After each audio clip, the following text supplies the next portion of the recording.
What's going on, guys? Jake Peffer here. Welcome back to Jake's Cinema Room.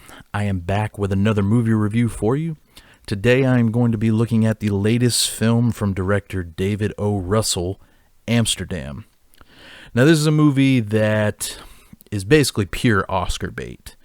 It's got a crazy big cast.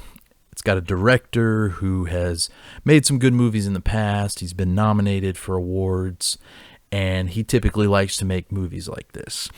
And unfortunately, with Amsterdam, this is a movie that I think tries to do too much and ends up giving you too little. Because it's a very ambitious movie. I mean, just with the cast alone, you've got a lot going on here for it. And with a director like David O. Russell, who likes to work with larger casts and a lot of big name stars, normally he does pretty well. But with this one, it's almost like it just couldn't get a handle for having so many characters and so much going on. And unfortunately, in the end, it ends up being not all that great of a movie. The central plot here, it takes place in the 1930s. You have three friends played by Christian Bale, Margot Robbie, and John David Washington. Christian Bale and John David Washington's characters witness a murder. They get framed for it. They hook back up with Margot Robbie, who has been a friend of theirs for quite some time. While they try to clear their names of the murder, they end up uncovering a very big plot line that is one of the most outrageous plots in American history, as the description for this movie says. And this is a movie that it doesn't quite know what to do with everything in it. Like I said, this is an enormous cast.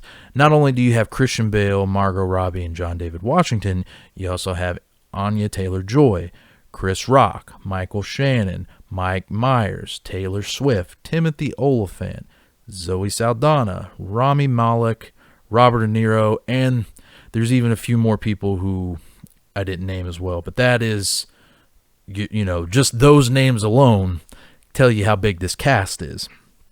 And everybody here is doing a good job. Everybody's doing fine performances. There's a couple people that might be kind of sleepwalking through their roles, but all in all, everybody, for the most part, is giving their best. There's a few people that get the short end of the stick here. Mostly it's Zoe Saldana and Taylor Swift. I will say, if you are coming to see this movie for Taylor Swift, you are going to be sadly disappointed with how much screen time she gets. And let's just say she is involved in probably one of the most unintentionally funny bits of cinema that I've seen in quite some time. But yeah, the biggest problem here is this plot is so convoluted. You have so much going on with all these different characters, and it gets to a point where there's a bit of a mystery behind everything, and once it goes on long enough and doesn't really show you who's behind it all, eventually it's going to have to do that, and by the time it gets to that point, you just don't really care anymore. This is a movie that's just shy of 2 hours and 15 minutes. It's overly long when it doesn't need to be. There's definitely a lot of filler in this movie, scenes that go on for too long. You could definitely take out a few of these characters and it would move along at a much faster pace, because that's the other problem, is it does have some pacing issues, to say the least.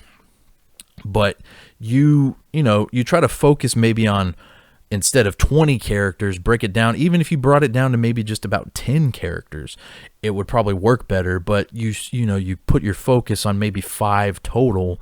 You have the 3 main people, and then they interact with a lot of these other characters, and build more of the story and everything. It might go along a little bit smoother, but unfortunately here it just doesn't do that. And David O. Russell, he's a director that I like. He's made good movies. Three Kings is great. Silver Linings Playbook, I loved that when it came out. Not the biggest fan of American Hustle. I know a lot of people really liked that one when it came out, but for me, it didn't quite do it for me. I didn't see Joy that he made a few years ago, and I do like The Fighter. Most of the stuff he's done with Christian Bale I like, despite not being the biggest fan of American Hustle. But I do think he is a good director.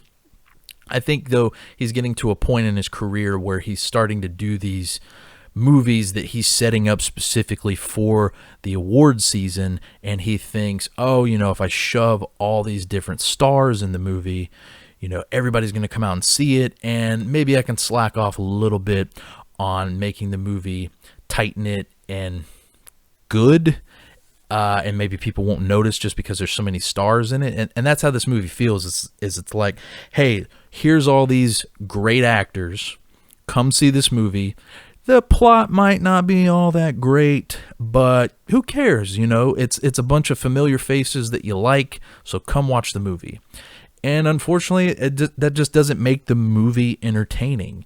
Yes, it's great to see all these really good actors and actresses interact with one another, but when you have them playing characters that you barely know anything about, characters that just don't feel like they really fit into the storyline, or only get, a certain amount of screen time, or don't really add anything to the plot, then what's the point? That's was my initial thoughts coming out of this movie. Is after watching everything, what was the whole point? Like I said, you get some good performances and everything, and it's competently shot. It's a well-made movie. It's just not all that enjoyable because it's overly long and it's overstuffed with just too much nonsense. And yeah, I mean, it's unfortunate because I think this movie had the potential to be really good. With a cast like that, that's what you would expect. But it ends up being underwhelming and for me, a pretty big disappointment. It's probably one of the bigger disappointments of the year, mainly because, once I saw that cast and who was directing it and everything, I thought it would be a lot better. And unfortunately, it just doesn't do much for me. This is going to be a very divisive movie, though, I can tell. The early reviews have all been mixed. It is a movie I think you should probably check out at some point just to see it for yourself and kind of make up your own mind, which, I mean, you should do that anyway. But for me personally, I don't really recommend it because it's just not entertaining enough. And overall, I would probably give it about a 4.5 out of 10. It didn't do much for me outside of some decent performances. And like I said, it's a good looking movie. It's well made. It just has too much going on and takes too long to get where we need to go. But that unintentionally hilarious moment in cinema will stick with me for quite some time because that scene involving Taylor Swift is just so hard to get over. When you see it, you'll know what I'm talking about, and I hope you enjoy it as much as I did. That's about it from me, guys. When you get a chance to see Amsterdam, please let me know what you thought about it. Be sure to subscribe to the channel. I will leave all my links in the description below where you can check out more of my reviews and other places you can follow me and all that good stuff. And until next time, I will catch you all later.